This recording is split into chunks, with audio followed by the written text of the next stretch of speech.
So the meeting's called to order at 8:04. We actually didn't have a lot of new business, so I just added a little more of a pet project for me. Just a quick update on the house at 11422 Ashley. They poured the foundation a few days ago, so things are happening, but there's not really anything going on there that's noteworthy other than progress. Okay. Just in terms of old business, we're certainly overdue for our May Echo already by a few days. I think part of the reason why I've been holding back is we've been trying to figure out, this is actually related to the last old business item for elections. I'll hold that a little bit, but if you haven't submitted content for this month's Echo, I encourage you to submit something. There's certainly a lot of stuff that's starting to happen again in a world that looks like it might not have COVID, at least locally, in the next few months. So if you have any ideas for Echo content, we will probably not send it for production for probably at least until Monday.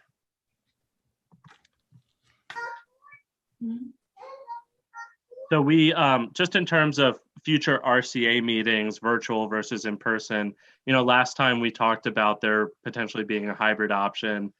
Unfortunately, it didn't happen this month because I couldn't get my my RCA life together because of the other parts of my life.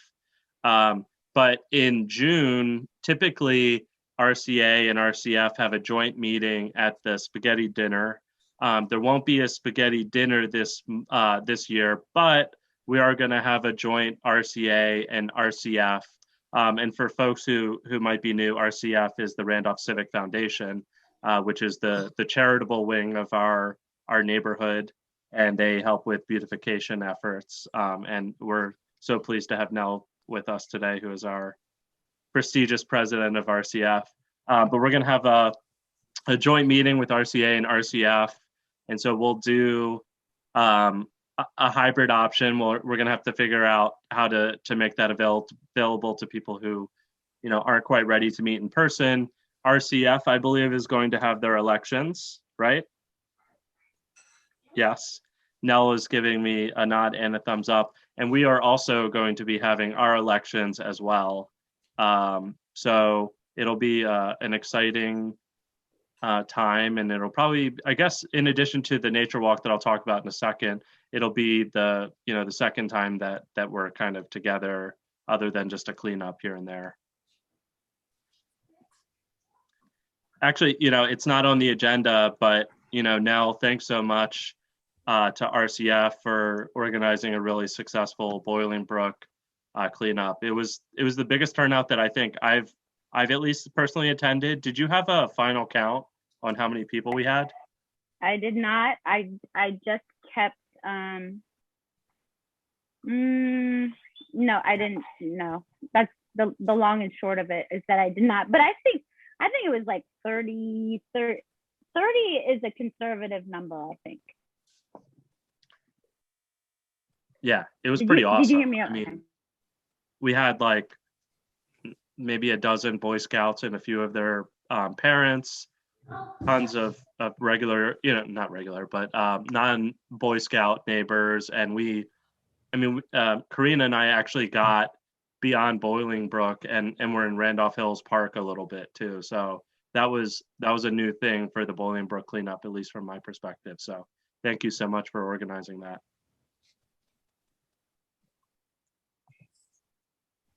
Well, we had a lot of help.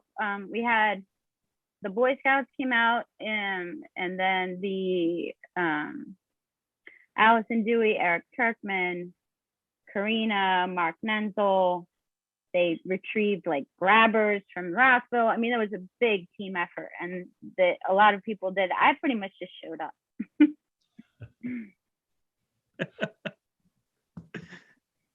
You're being very humble. We're appreciative to the whole RCF board for organizing that. It was very successful, and it was also very quick too, which is kind of nice because there's certainly a lot of work that can be done at Bolingbrook Parkway, but we I feel like we knocked that out in about 45 minutes, so it was really nice.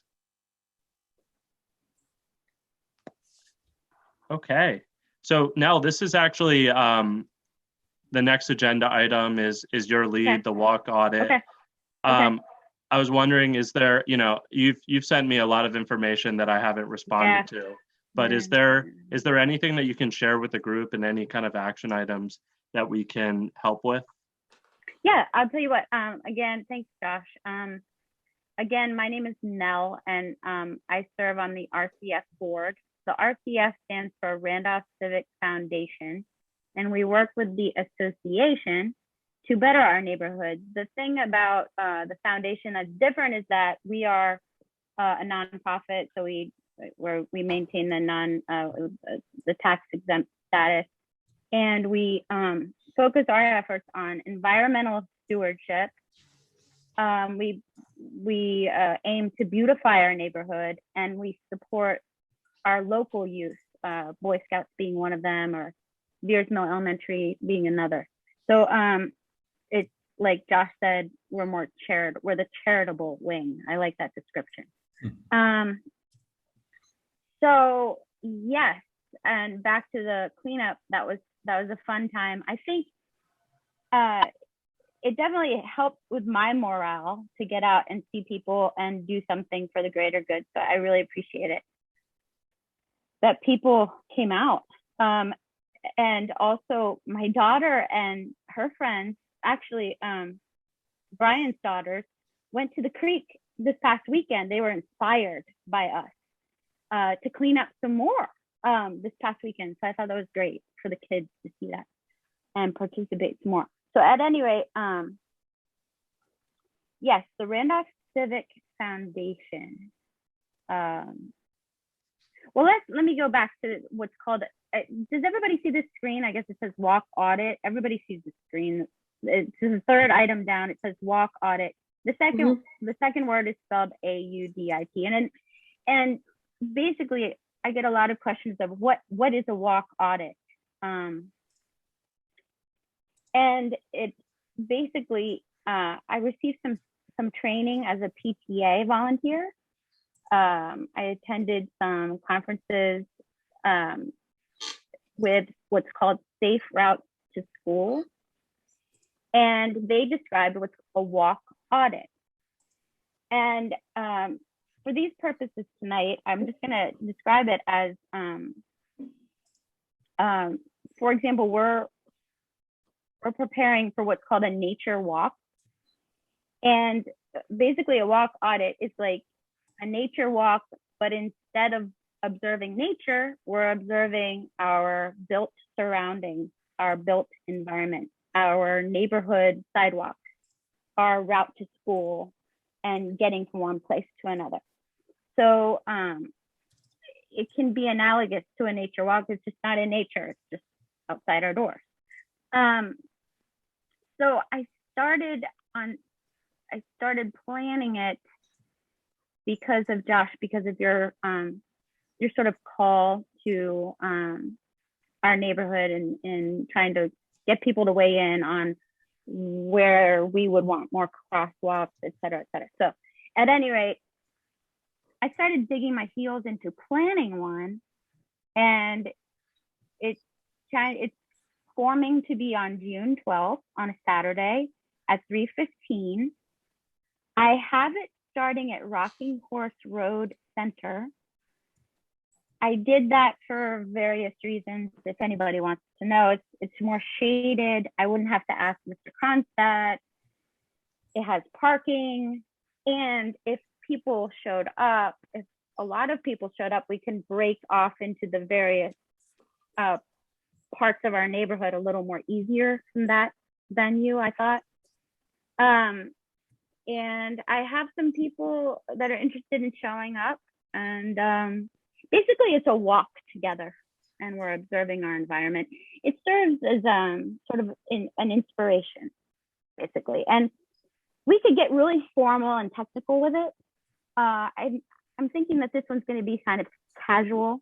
And I have, I'm going to put my I'm going to put the Randolph Civic Foundation Facebook page into the chat so that you can keep apprised of the schedule, as the BBC radio host says. So please hit me here and or at this email if you would like to learn more about the event. Yeah, that was kind of long-winded, but does anybody have any questions? Now, is the walk audit, is the nature walk on the 22nd? Is there a day for the walk audit yet? Yes. So that's it is. I'll put it right here in the chat. Okay. It's Saturday, June 12th. Okay. I'm telling people 3:15, 3:30. And the lovely part about it, about a walk audit, is that really it can be as big or as small as we want it. So if you get up that morning and you're like, I don't really feel like heading that way and doing this, it's fine.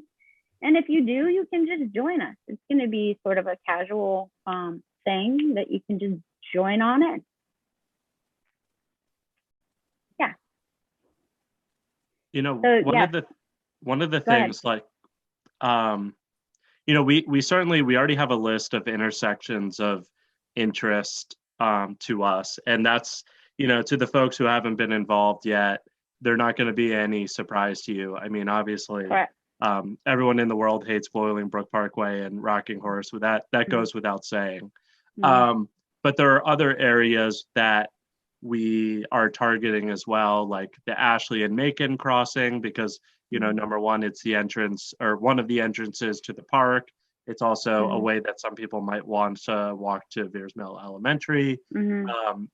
Over on Schuylkill Road, there are a few intersections of interest as well. You know, over close to Gare Park Road at Ashley, that's one of interest. Wyaconda, Hunters Lane and Bolingbrook Parkway, you know, these kind of like really common places where things can get hairy at times. So I don't think that's going to be surprising. So that's something that I plan on sort of having in my back pocket, you know, in addition to sort of having, you know, the planning pieces. Now, I think maybe one thing that we could try to collaborate on is, I don't know if I want to call it messaging, but sort of 3 or 4 bullet points that, you know, we're going to have politicians there and other people from county government. And I just think if we're all sort of singing the same song, even if we're not necessarily in the same walk group, that could go a long way to, you know, affecting some kind of action from the county after the audit. Yeah, I love that. How would you suggest? I'll tell you what, I'm going to sort of defer to you as the advocacy president of the effort. If you know, I think for me, my role would be just to gather people, listen. But yeah, I think those points are really important. I do have some contacts that work at Montgomery Planning, and some 2 or 3, and they could help us with that language. You know, I could reach out to them and ask them for their advice. You know, my view of it is that this kills a lot of birds with one stone. Like, it brings us together after a hard stretch, and it also can invite kids and youth, people who are not at present at these board meetings, you know, and it can kind of just sort of stimulate interest maybe in what we do. So as far as those really clear messages, I will work on those, and maybe you and I can work on those for getting those together. And then at the very event, perhaps I can defer, you know, like, to you, and you say them. I don't know how you feel about that, but Yeah. You know. Yeah. I mean, just one of the ones that I was thinking about as we're talking is that, walking throughout our neighborhood and connecting our houses to the park and the shopping center is a central part of our lifestyle here. That's something that we could probably all agree upon. That's just one example, but we can try to crisp them up, and we can put them on Slack and put a document on Slack, and I'll draft something up because it's something that's interesting to me, and then we can kind of go from there. Brian, Oh, sorry. Go ahead. Go ahead. No, I think that's the way to go.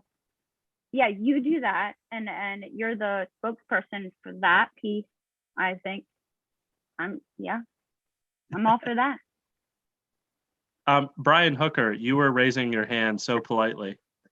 Yeah.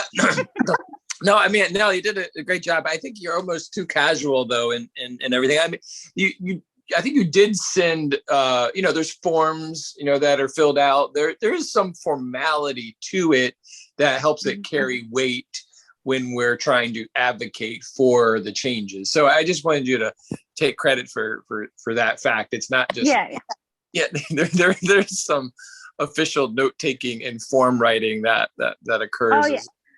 Oh yeah, there is. I guess I think people are, dare I say, I think people are burned out. I guess I feel like if we want to show up, it's great. I do. Yes, you are correct in that. The other thing that I want to, I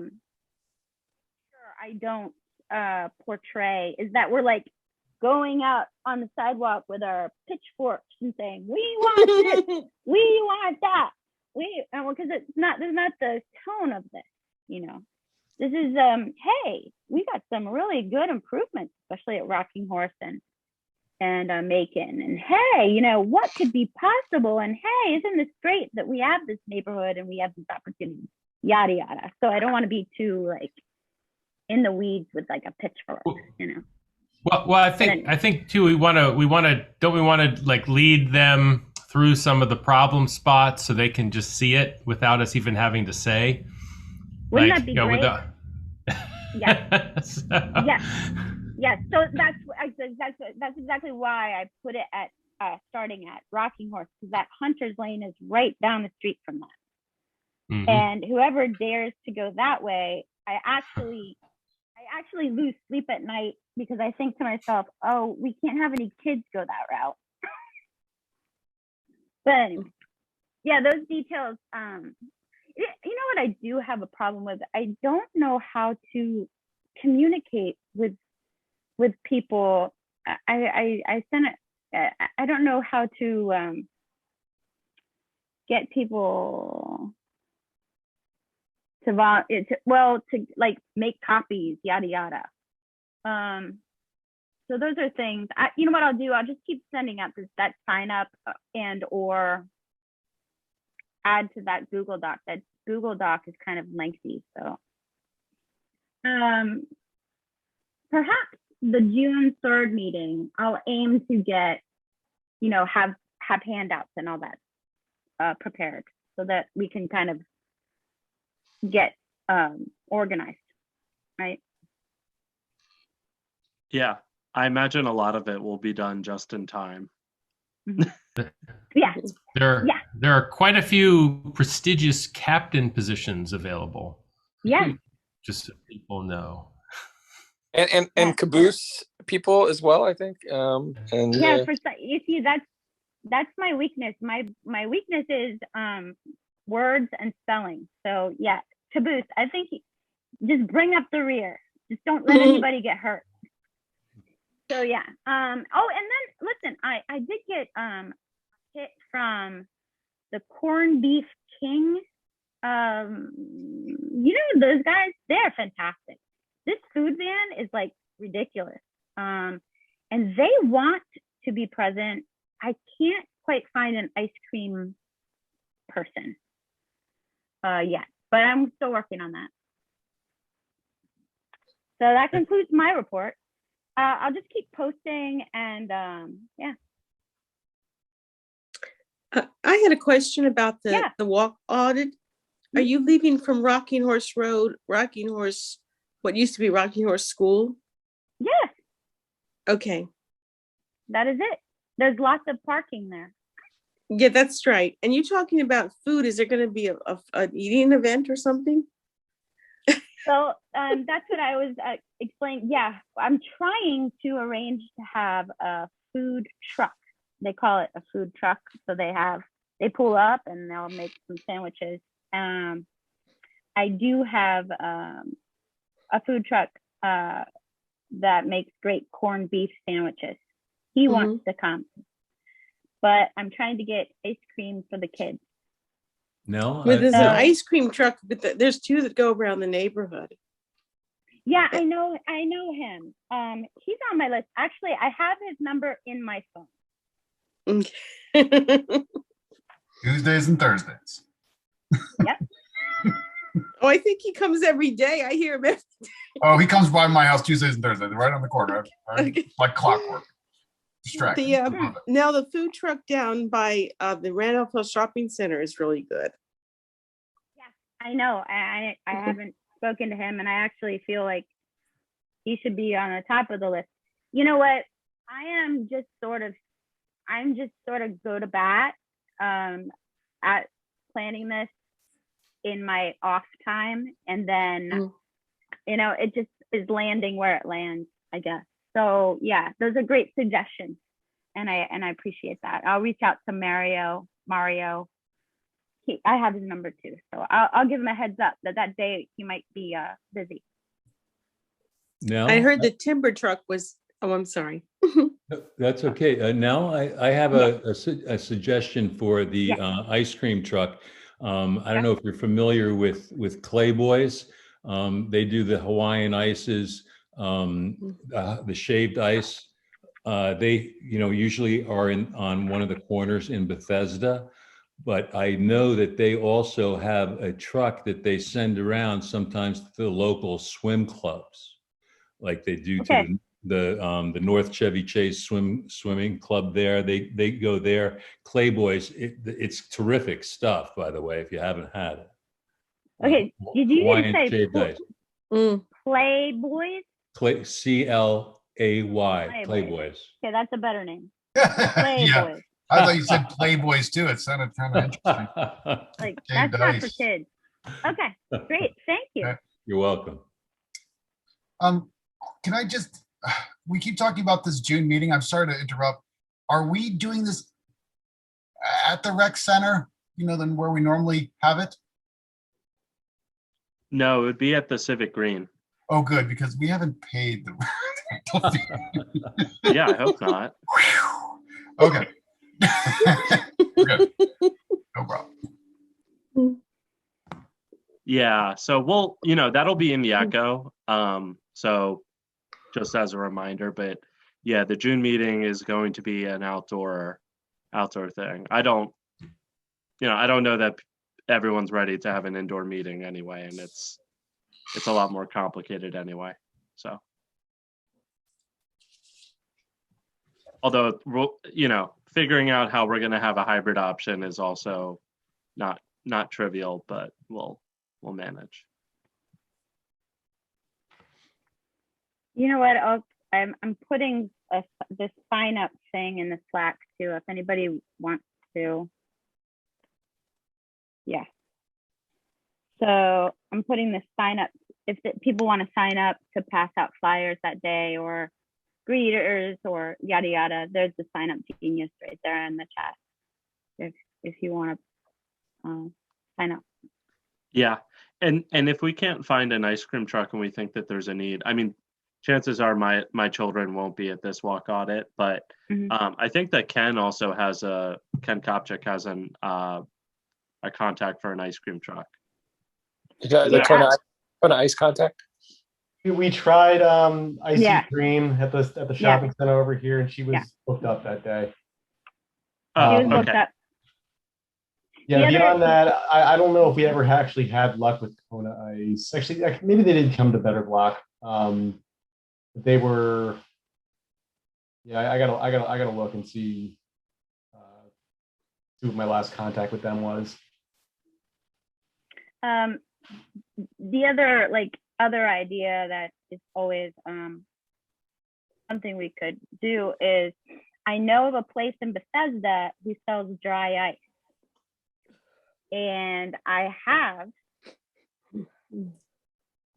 two huge coolers, and Costco sells some great ice cream. So I mean, that's always like plan C. But that might not be a bad idea. That might not be a bad idea, just because we probably won't get a lot of kids, and we might, if we could make it free, rather than that food truck cost. I like that too, and also it's probably better ice cream. So yeah, I'll be happy to do that myself. It's very easy, but yeah, all those details, I'll just as we go, I'll just add those things to the sign up, and people can take it or leave it. And the beauty again of this is that it can be as big or small as we'd want it. I mean, we can do this with 5 people. I do have 20 registrations so far, however. So, yeah. So it might be fun. Anyway, I'll stop talking. Cool. No, Nell, I mean, you've done a hell of a job putting this together, and we're so appreciative. Work. I certainly haven't carried any load at all. You've been carrying this load 99.9%. So we really do appreciate you taking the lead on this. You know what? It's been quite a year. And so every time I got discouraged about something, I worked at this. So that gives you an idea how discouraged I've been at times.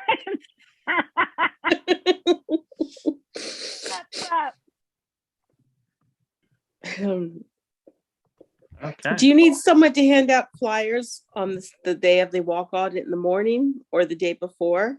I'm sorry. I'm new to Zoom. Yeah. Do you need somebody to hand out flyers for the walk audit? Linda talking? Linda? Linda? Yeah, Yes. Linda. Can you email me at Sure. Randolph Civic Foundation at Gmail? Can you please do that? Because I do have some ideas. Okay, sure. That would be wonderful, Linda.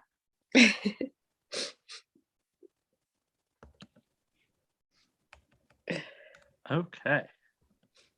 Thank you for the walk audit update. The next thing, Christiana and Bob aren't with us today, but hopefully everyone knows that we're going to have our first event in just 3 weeks, or actually less than 3 weeks at this point, 2 weeks from this weekend, to have a nature walk. Nature walk. Mm-hmm. And if you haven't signed up, Christiana put her email address in the last echo. There's going to be I believe there's a 9 a.m. and there's a 10 a.m. slot. We're going to have Michelle Canick, who's a former Randolph Hills resident, and I believe she's with the Rock Creek Conservancy, and she's going to tell us, sort of things to look for in nature, and then it'll be a fun, family-friendly activity. I think there's going to be about 20 or 30 people at each, or at least there are 20 or 30 slots at each available time period. I don't know how many people have RSVP'd, but we'll certainly be there, I believe at the 10 a.m. slot. So I hope to see some of you there.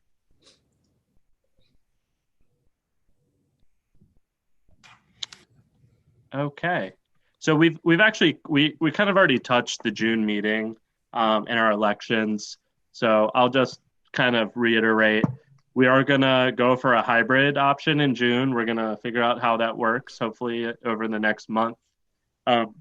In the echo that will hit people's mailboxes, hopefully in the next 2 to 3 weeks, but it'll certainly be online before the actual meeting. We will be holding our RCA elections. If you are interested in a board member, you can email info@randolphcivic.org. If you are nominating yourself or someone else, please do let us know which position the nomination is for. I have a question, Josh. I do have a neighbor who has expressed interest in a board position. I encouraged him to come tonight. He was working. If he wants to, what was this? He asked me to, he really wants to concentrate on speeders on Ashley Drive. He doesn't know where he might fit in or serve on the RCA board. I'll just tell him to email info at Randolph Civic. Should I do that? Can somebody answer his question? I don't know. Yeah. I've emailed with him a bit, but I think Josh has too. Okay. Yeah. I asked him to email me, but I didn't receive one yet. Okay. All right. Thank you. Yeah. I mean, if you know, the RCA board is not, it's not a one issue kind of position, you know, it's really. Right. Exactly. Yeah. I mean, there's certainly. It might be a great committee. Yeah, committees, yeah. That's what I was going to say, is that, you know, one of the things that I think we're missing right now is that, you know, just some of the board members have core responsibilities that take a lot just to sort of keep the lights on. You know, like the president has, you know, this meeting, and then there's the president's message. The treasurer probably has the toughest job on the entire board.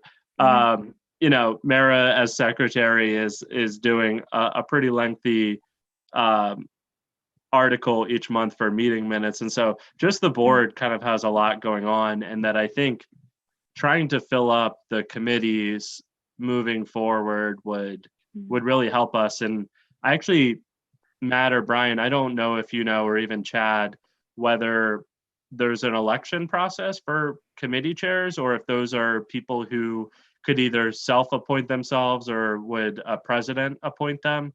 I don't have I think we can. They can be appointed. I don't remember. I mean, I don't think the bylaws really says a whole lot beyond that.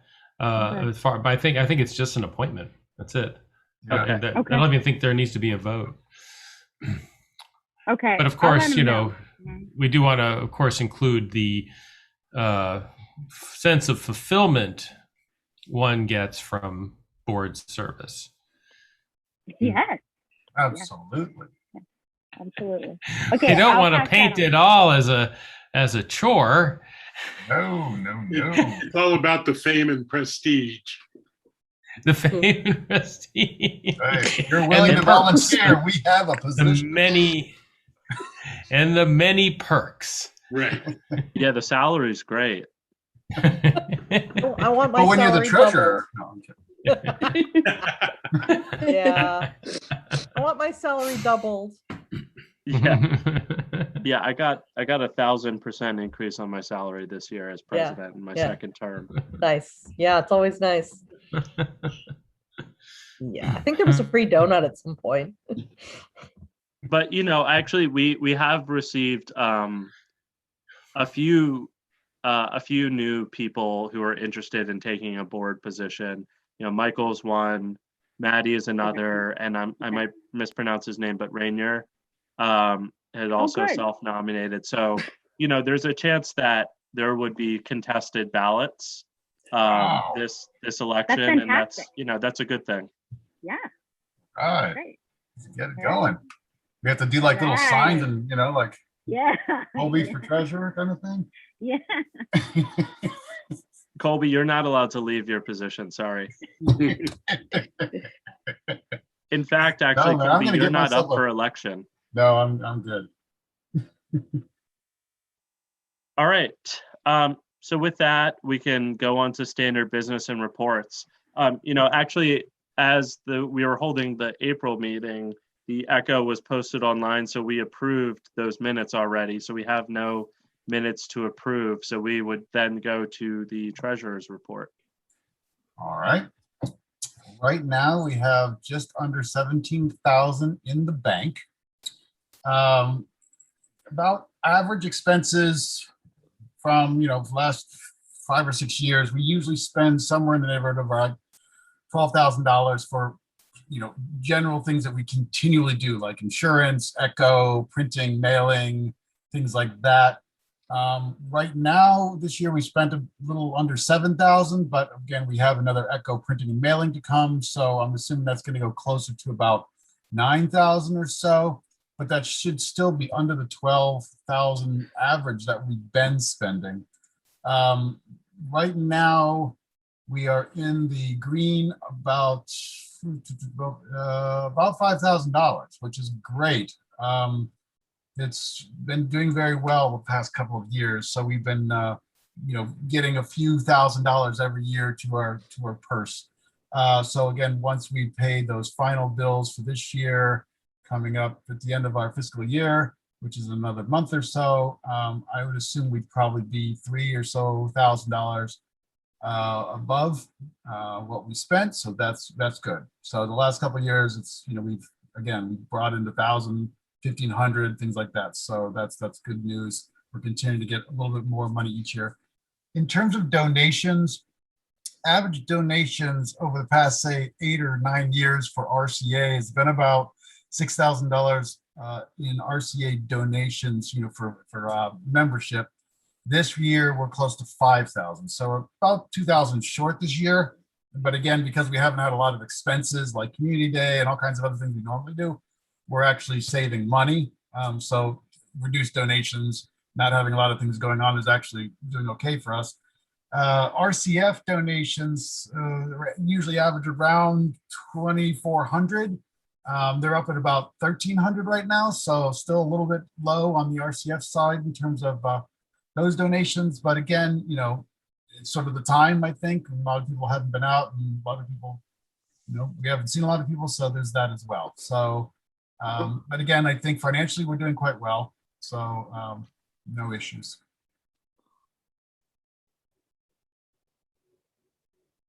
That's really the report. Thank you.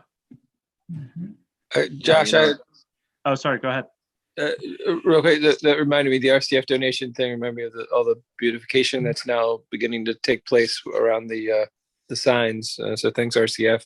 But also reminded me, Tifford, I think you have some caps that we need on the corner of Hunters, or the corner of Rocking Horse and Macon. Anyway, I just wanted to put that reminder in Tifford's. Yes, I echo that. I've been meaning to ask Matt where he got those caps, and I totally forgot to on Monday. But yeah, I've been thinking about the same thing. I just bought a box of them on Amazon last fall because some of mine were getting worn out. Same size as what we use there, and so I did the ones right around the corner from my house already, but I need to, get my drill and my and put it in my car and drive over there. Yeah, that's all it's waiting for. I was thinking you didn't have to do that. I mean, I was just gonna do it at Joe Snyder's and do my best, but I got a whole bunch of them. Okay. Oh, then that's good. And or just give them to me on Monday, and I can try my hand at the drill. Oh. Nell and I can figure it out if you just give them to her at cello lessons. Exactly. So just one thing in terms of treasury. I mean, again, it's good to be raising money and putting it in the bank, and that's very good. But I'm wondering at some point if we want to think about using a couple $1,000s of that money to invest in something that really could then bring the community together even further.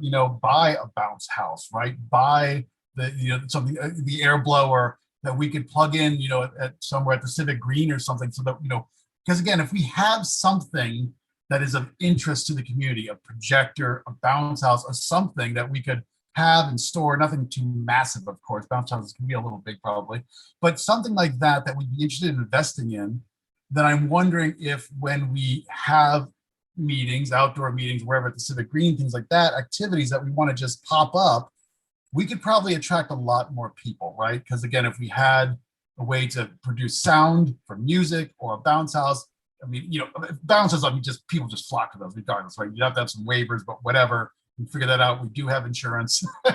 Having a projector. Again, I know we've talked about movies and copyrights and things like that, but throw up a PBS special. I don't know, something that would just at least attract people out. They would say, what's going on? And then we can have conversations with them about, getting involved and being part of this, larger thing, and something that's not so complicated that it takes the entire community 5 months to plan.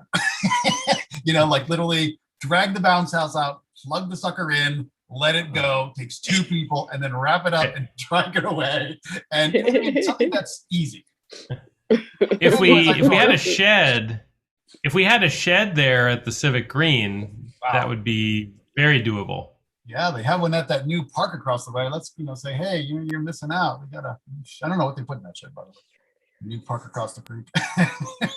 Yeah, the shed would be great. I feel like we could probably get Alan to purchase that too, because he may want to sort of keep that,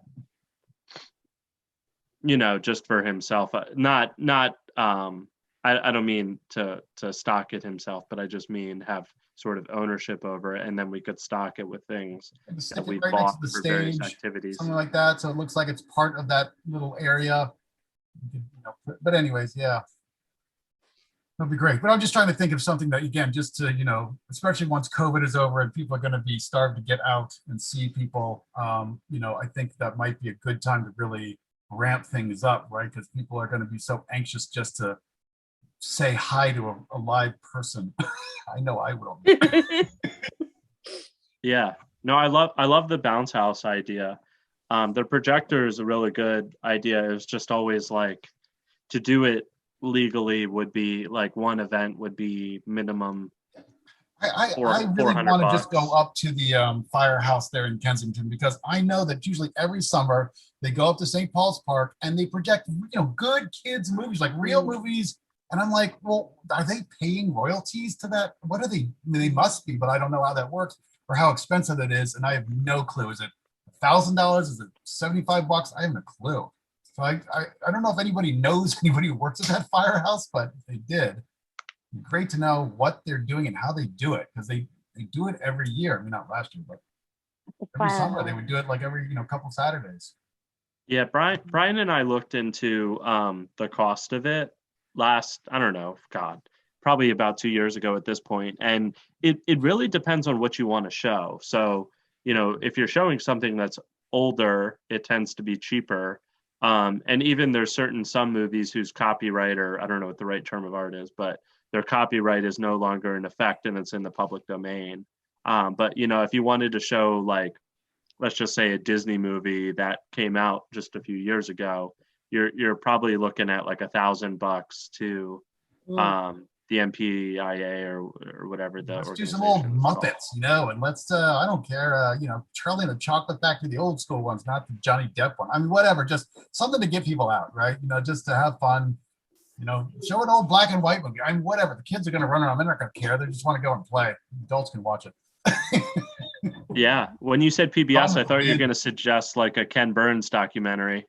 Hey, that would be awesome. Eyes on the Prize. I've been watching that. It's great. So not exactly uplifting all the time, but it's incredibly informative. I don't know. All right. All right. Well, thank you. So Diane's not able to make it tonight, but she did share.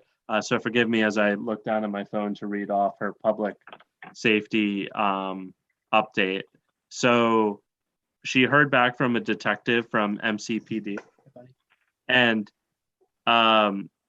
this is in regard to the incident with a firearm that happened down in the 3rd section on September 22nd of 2020, and charges have been filed for someone who was allegedly involved, but the police were unable to discuss details due to upcoming court proceedings and trials that may stem from the investigation. So, I'm sure that we could probably do some digging in the databases that are publicly available to get more information, but it's probably not ideal to share it on this meeting. But someone was charged with an unlawful discharge of a firearm. It was not a drive-by shooting or anything like that. But we don't really have more details other than that. There was an attempted residential burglary on April 1st of this year in the 1200 block of Hunter's Lane. There was a description of a potential suspect, but that's kind of all that we heard about it. I don't think that there was an arrest. Ken, actually, is this related to the discussion that happened on Nextdoor some time ago? I guess I'm not sure what discussion you're referring to, but 1200 block, that would be like, is that across Randolph, the 1200 block of Hunters? Yeah, I think it's Franklin Park, isn't it? Yeah. Okay, so it's a different thing then. Never mind.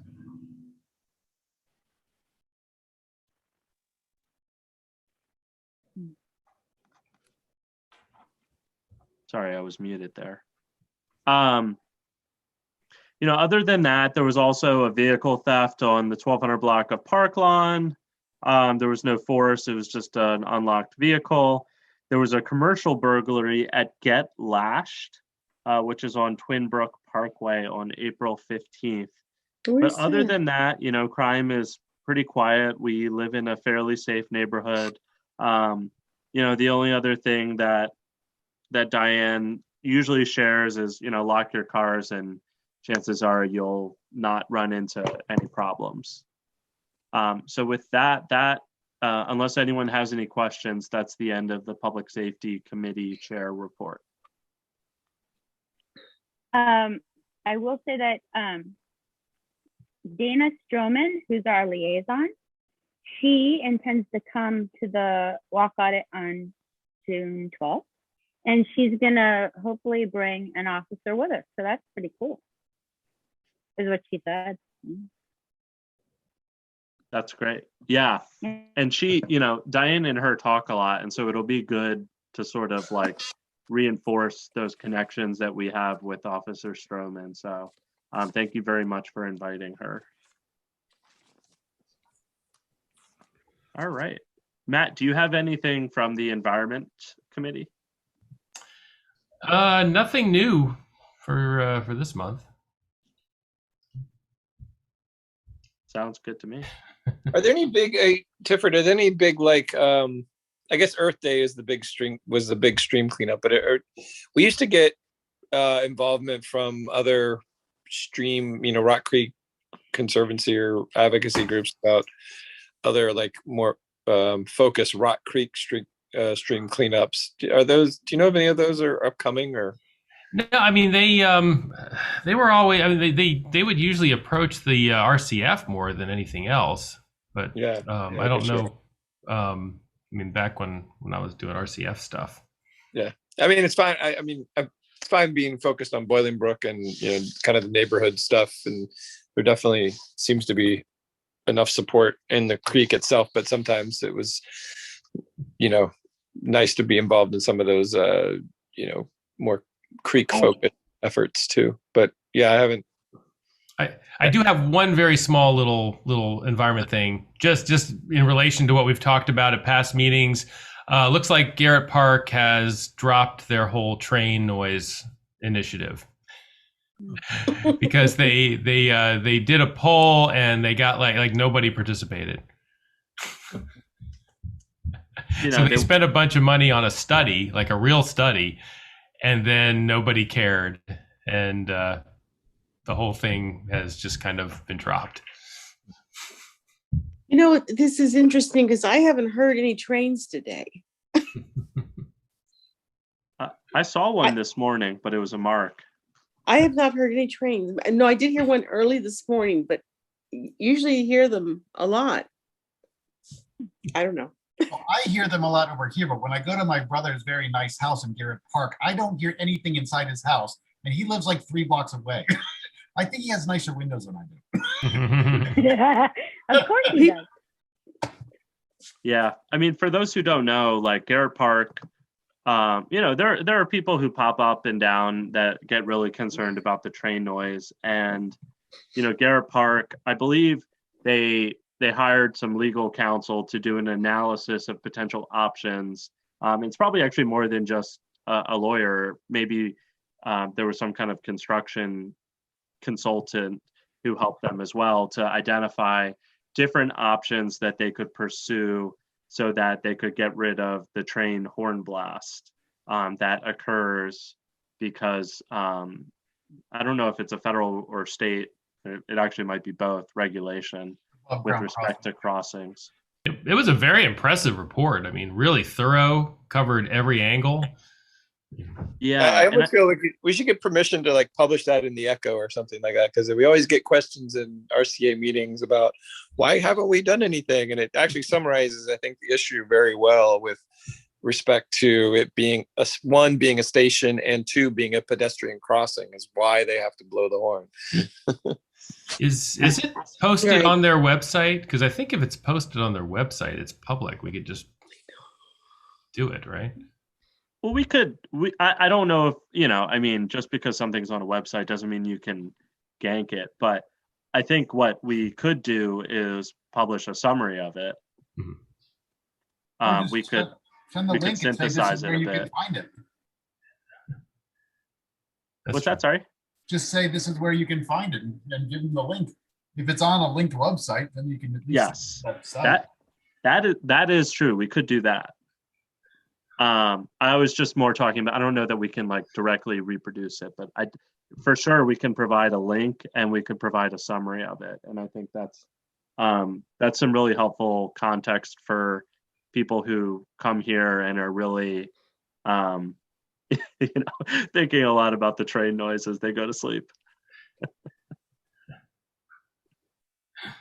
The house down the street on Red Fox that's being sold in it said incredibly quiet neighborhood. And then I heard planes flying right over the house. But anyways, it is pretty quiet.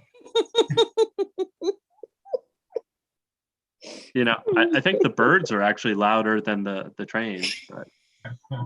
I think the only realistic shot there ever was to stop the train honking was when they proposed years back, almost 10 years ago, trying to dead end Randolph Road at the train tracks. That would stop the whistle for sure. Of course, still have it down by Garrett Park there for all the reasons we're just talking about, but you can get rid of half of them. But obviously that's not happening. So are those traffic helicopters that you hear? Because sometimes I hear a lot of that.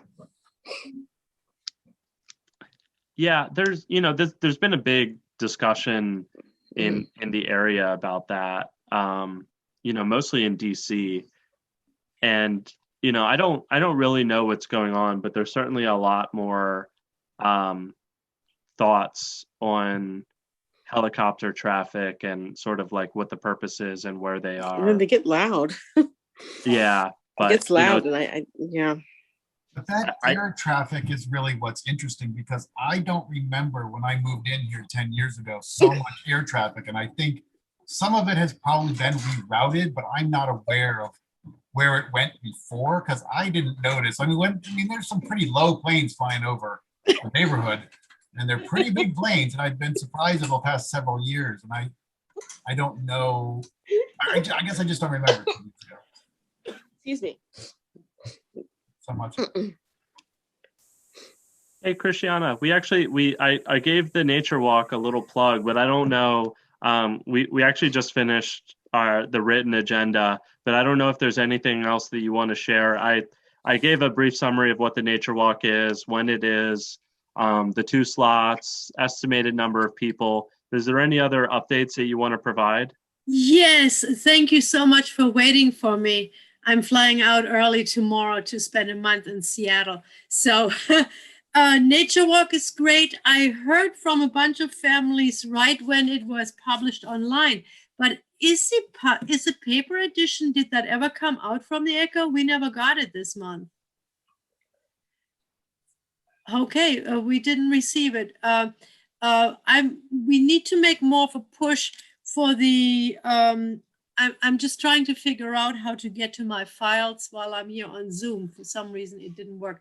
But I have 9 slots already taken for the 10 o'clock walk and only 2 slots for the 9 a.m. walk. So we have plenty of places open And I would appreciate any kind of extra push. I was hoping once the paper copy came out that people would contact me, but it hasn't happened. So if you can put it, I don't know if you want to put it on your next door. Again, people can contact me by email. That's all fine.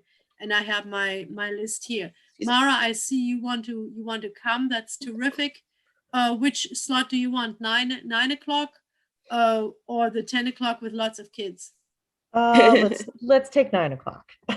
9 o'clock. Okay, it will be quieter. I think I'll drag Brock out at 9. Okay, Yeah, I put you down for you and Barack. Okay. Yeah. Yeah. We have not signed up, Christiana, so we're going to come too. The 4 of us, Colby and family, at least 3 certainly. Colby and for 10 o'clock. I'll do the 9 o'clock. You do the 9 o'clock. Okay, Colby, you are 4 people altogether, and Mara, you'll be 2. So that's fine. I'll write it down right away tonight. Terrific. I think we'll be 3 probably, because I'll probably drag Yael also. So. Totally, yeah. And we got all Maybe the bug 3 as boxes, well. so they'll be great. Everybody gets a bug box. At least the kids. I have 40 bug boxes. Cicada box. Yeah, sure. Hey, then you can finally look at it and look at the eyes. Don't shake it though. Okay. Yeah, well, maybe one thing that we can do, like I'm happy to put up a next door post. I think maybe one thing that probably not everyone appreciated is that it's an RSVP event. I mean, part of it is just to manage the crowd because not just because of potential COVID concerns, but more that, Michelle's not going to be able to talk to more than 20 something people. Correct. I think I even said 30 in the article, never hopeful. But, that's what it has to be, especially we can never gauge how bad COVID is going to revert. And we are as responsible as we can. Hey, this is Reiner. I was wondering, do you know if I signed up or not? I don't really remember. Hold on. Why don't I see? I only see few people here. Hold on. That was Ryan. Reiner, R-A-I-N-E-R. Okay, hold on. I'm sorry, I totally butchered your name earlier. I apologize. It's all right. I'm late. No apologies needed. Hold on. Goodness. Do we only have 1, 2, 3, 4, 5, 6, 7 people here? Okay, I'm used to Zoom meetings with 30. That's why I'm looking for everybody. Sorry.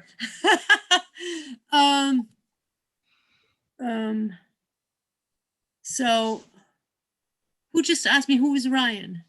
It's me. It's under Susan Tremblay's name on here, but okay, Susan Tremblay. I know, yeah, Tremblay. And you were how many people?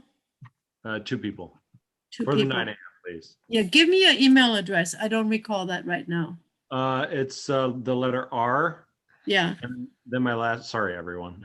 I'm gonna write it in the chat box because it's obnoxious. Yeah, or just send. Yeah, okay. Do that later because for some reason I can't access my other files right now. Sorry about that. Nell, did you want to join? Because I haven't heard from you.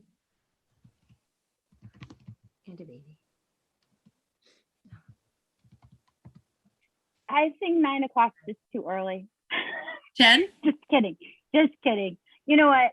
I have to see, and I will contact you. Sure. I'm sure that at last minute, when it's full, but I'll be always happy to hear from you. Now, I have one hiccup, and that is a serious one. My kids gave me a flight to Seattle for Mother's Day, and I'm not coming back till after the nature walk. So I have everything. So I have everything organized and ready here. But Bob is too shaky on his legs. He cannot pinch hit for me.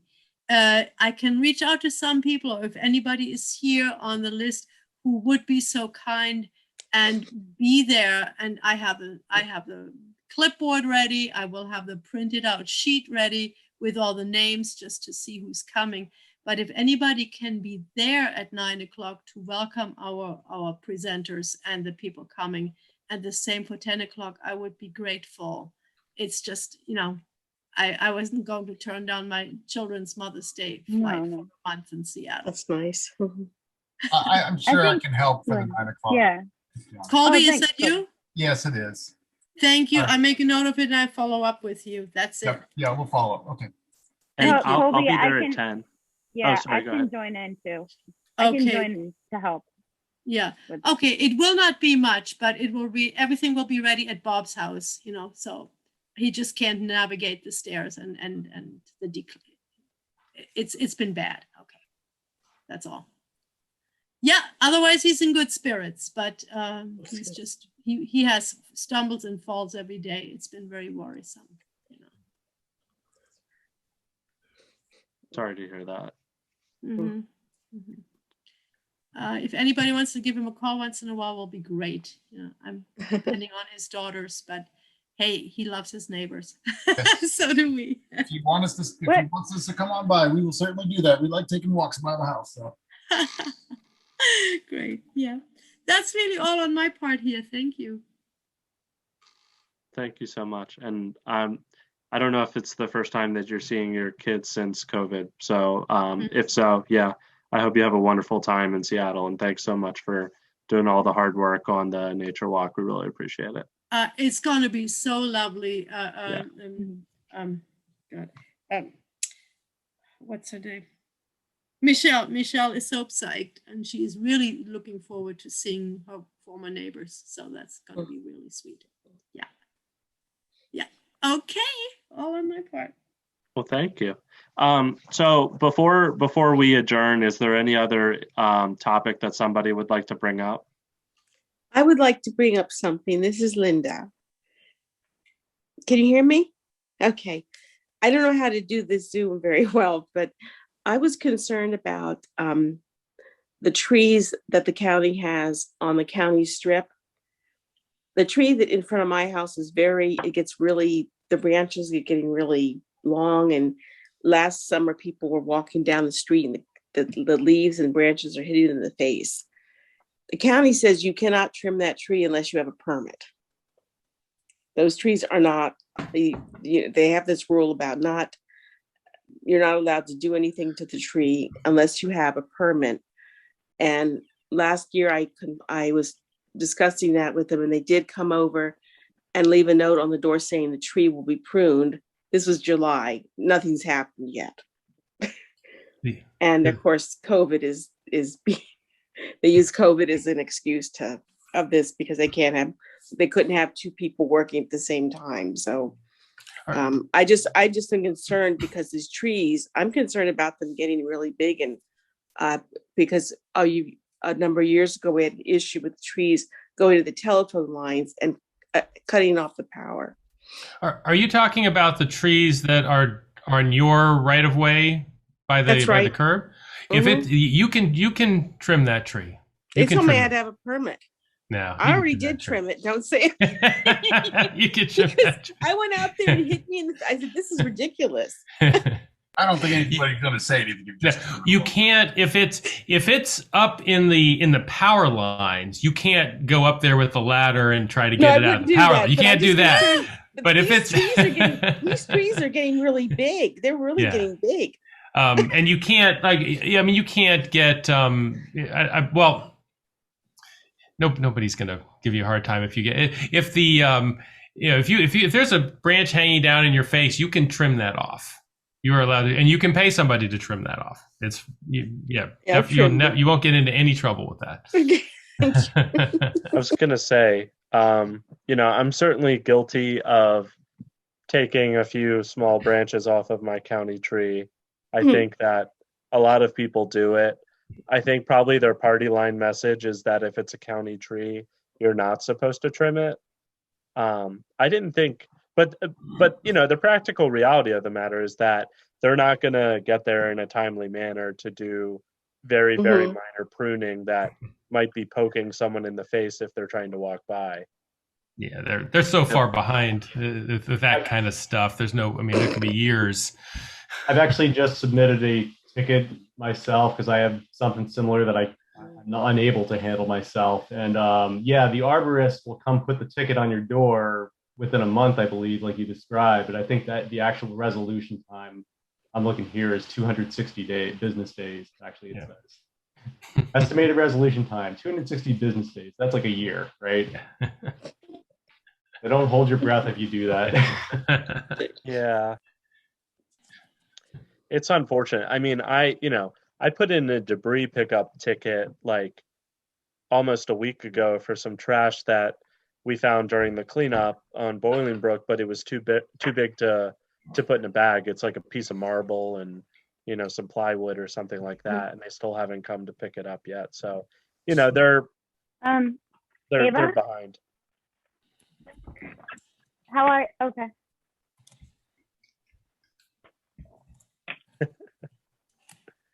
So yeah, Linda, I guess there's probably two parts of it. If it's something that you don't think you can manage and is obstructing, general foot traffic or even car traffic through the neighborhood, why don't you send us the ticket? Especially if it's truly impeding other people, send us the ticket to info@Randolph Civic, and we can see if we can get it expedited through one of Okay, great. one of our Thank you. council members. Dark in here. info@RandolphCivic.org. Yes. Okay. And you can find that email address. I'll put it in the chat in a sec, but it's also on our website, randolphcivic.org. Okay. Okay. Did anyone else have another agenda items? I have one thing to say. Can everybody hear me? Yes. Yeah. Hey, Hugo. So we had an issue maybe about 3 weeks ago where an 18-wheeler came on Troy Road and pulled down. I guess they were passing 18-wheeler and it was passing past our house, knocked down our cable wire. Our cable wires, thank God, didn't take our electricity wires. And it also continued on Troy Road and knocked down a whole bunch of branches. The police was called. He took a report. I sent them. I sent them footage. What I got from my cameras, my outdoor cameras. But is there any policy on like how high the cable should be on a resident street? It should be, because these 18-wheelers are definitely above 14 feet tall, so I think, as people come and move into the neighborhood, people are moving here, they're moving in with like 18-wheelers, or even if they're starting to do new constructions on their home, all these deliveries that are being done in an 18-wheeler. Yeah, that's it. I actually don't know.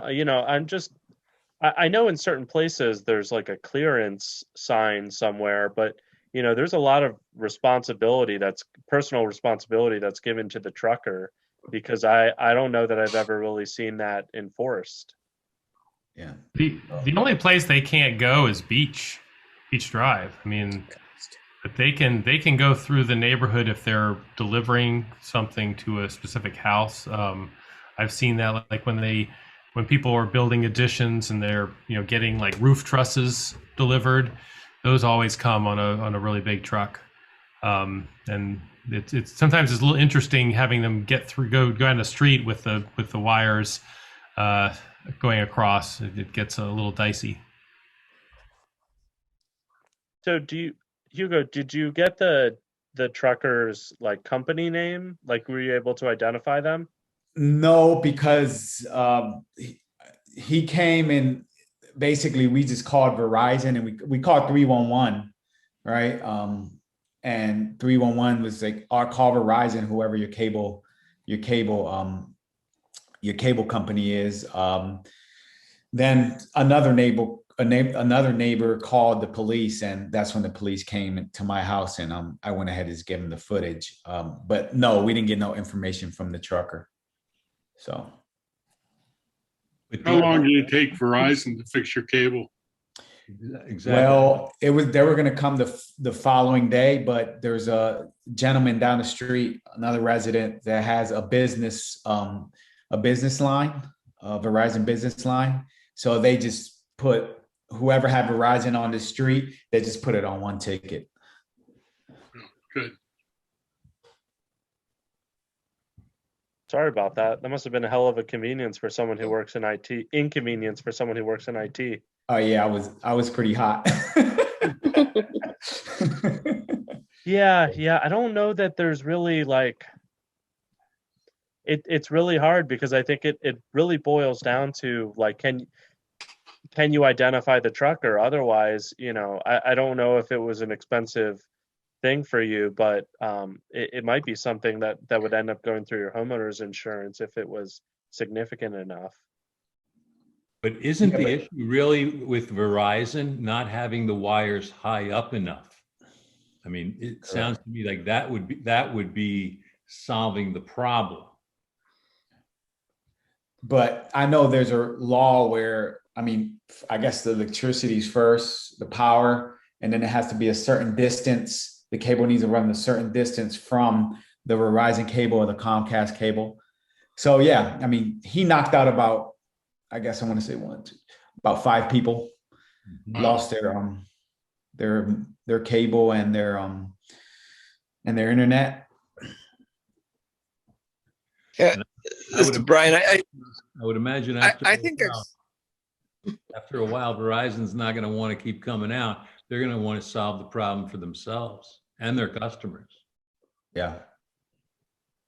I think I recall when we moved, the moving company, and I don't know if it was, I think you said it was a moving truck, definitely chose not to bring an 18-wheeler into the small residential area for those exact reasons. So there seemed to be, it was like a company responsibility or a company policy, like that they had that, bring in a smaller vehicle into a tight residential areas than the 18-wheelers. But yeah, I don't, yeah, but it's an interesting question, like who was responsible? Was it the company responsible for bringing in a big truck into a residential neighborhood, knowing there's risk, or where Verizon's or whomever's cable is not high enough? I don't know the answer.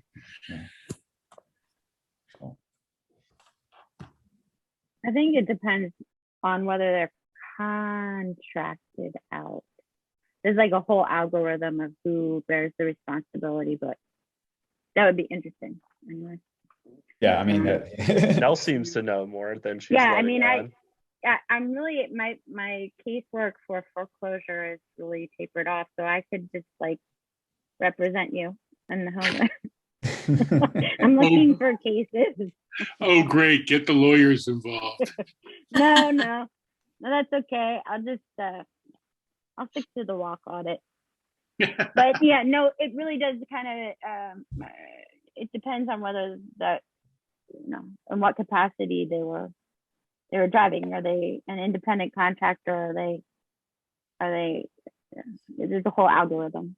I can email it to you, Hugo. I don't know. Okay, sounds good. Yeah, it's just, should we? I mean, I don't know, like. And according to my neighbor that lives across the street, he's been in the neighborhood for about, I want to say 14 years. He's like, this is not the first time it happened. This is like the 3rd time on Troy Road. So, I've never seen that. Yeah, I've seen a lot of like cable wires down recently, but a lot of it I think hasn't been truck related. It's been more the high winds that we've had like on and off for the last 2 months or so. So that, I'm sorry, that's a pain in the butt. I don't know. Yeah, I don't know what they're going to do about it. Maybe 5G is our real savior there, but I mean, from that. I mean, as we foresee the future, because the area we're in, and it's one of the most affordable areas, and where we are, people are going to start buying homes as they go on sale quick, and, even start construction. So these trucks are going to be in and out, in the next few years, we'll start seeing it. Yeah. So we might see more incidents on this. So I was just wondering what the policy is, or what the, state law or county law, I don't know. Are some of these people making like top houses where they pop the top and they put another level on, or is it just construction to the home? just regular construction renovation. I mean, if they put another level, I mean, you can always raise a cable, but it's a cable that's from the pole that goes to across the street, right? So the poles sit on one side of the street, like both sides don't have I guess telephone poles, I guess they call them. So they're, so the poles are on my side of Troy, right? So the pole connects to two homes across the street. And then it connects to two homes on my side of the street. Yeah, I remember seeing a big truck over there, and that's dangerous if an ambulance ever had to get down the street. How would they do that? So it's crazy. Oh, wow. Yeah, and I guess, and another thing, I had a person from the neighborhood write me also about his concern about the speeding that's going on in the neighborhood.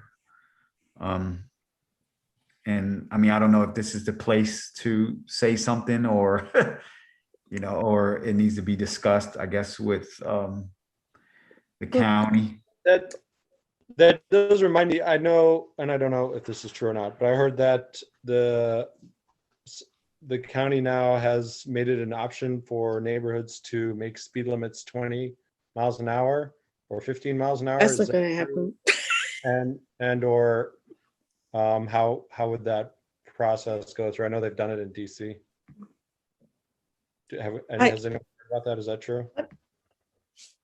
Is there evidence that actually gets people to slow down? I mean, I don't care. Think so. I do drive about 20 going through the neighborhood, but I'm not sure that changing the speed limit actually will stop the real speeders. I guess my question is that true? Is that indeed a fact that it is now an option for neighborhoods to petition to make their neighborhood their? I think I've heard that. They passed a law that enables neighborhoods to drop the speed limit.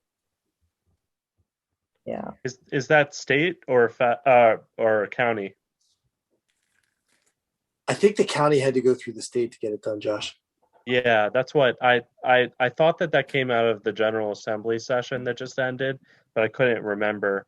But to Mara's point, like, the speed limit's 25, but there's people going 40. So if you drop it to 20, it's not really going to solve the problem. I mean, this has been a problem in our neighborhood since, probably 1957.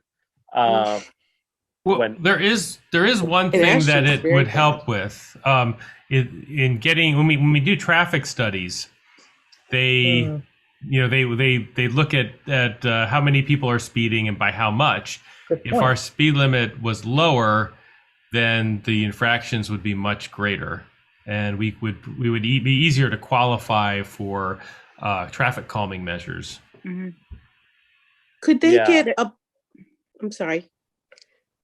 I was going to say that there's a big movement, and Eli at Montgomery Planning was talking to me about it. There's a big movement that there's signs that people are putting up in neighborhoods. I don't know where close to here, but it's called 20 is Plenty. And it's like a movement. No, I mean, they have signs, and I don't know, I could follow up with these walk audit people, but it's like a lot of people are feeling that way in suburbs, that reducing it to 20 can get them, like Matt said. I mean, it needed to be done anyway. I know we had a cop out there, I think like last year or 2 years ago. They used to sit right here on Garrick Park and School, and he would just, line people up. That's a good idea.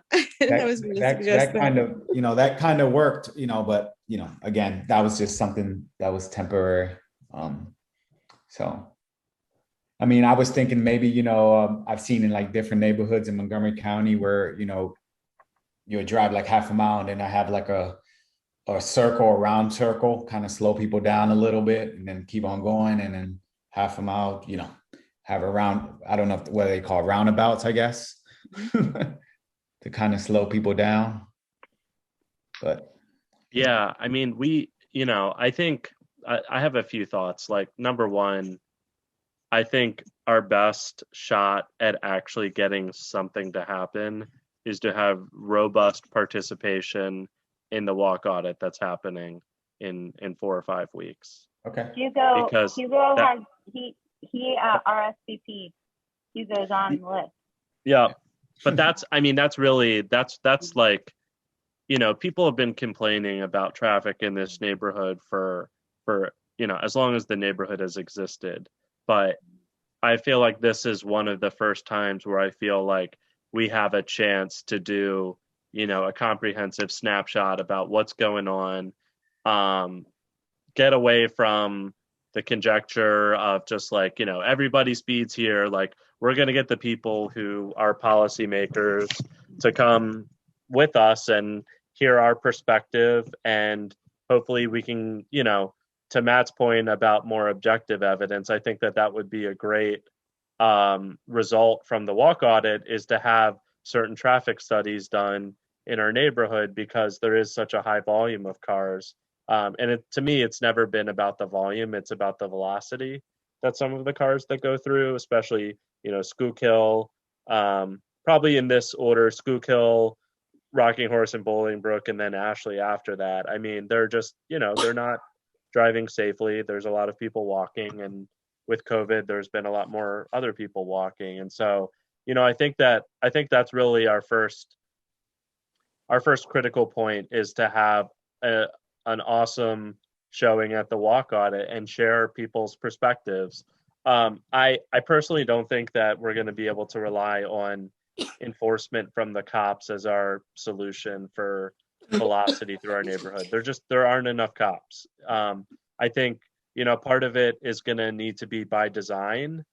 So whether it's like, I forget what they call it, road diets, where the road is a little bit thinner, or stop signs, which, they typically don't think of as traffic calming, but could certainly stop people and slow them down. Roundabouts, I think, I love the concept of them, but we've heard through other work streams that they're extremely expensive to implement.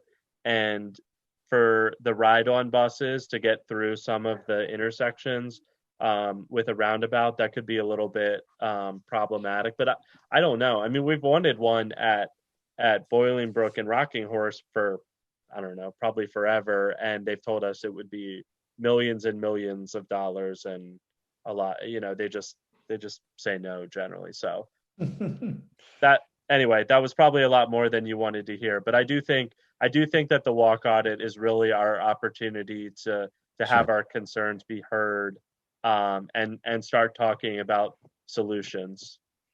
Yeah. I mean, yeah, that's definitely, yeah. Especially like as we start going back to work, hopefully next year, just the traffic is probably going to get worse. I guess back to normal. So a lot of traffic on, Schuylkill, Ashley, and what's the other one, like Rocking Horse. So Gag Park Road, yeah. So.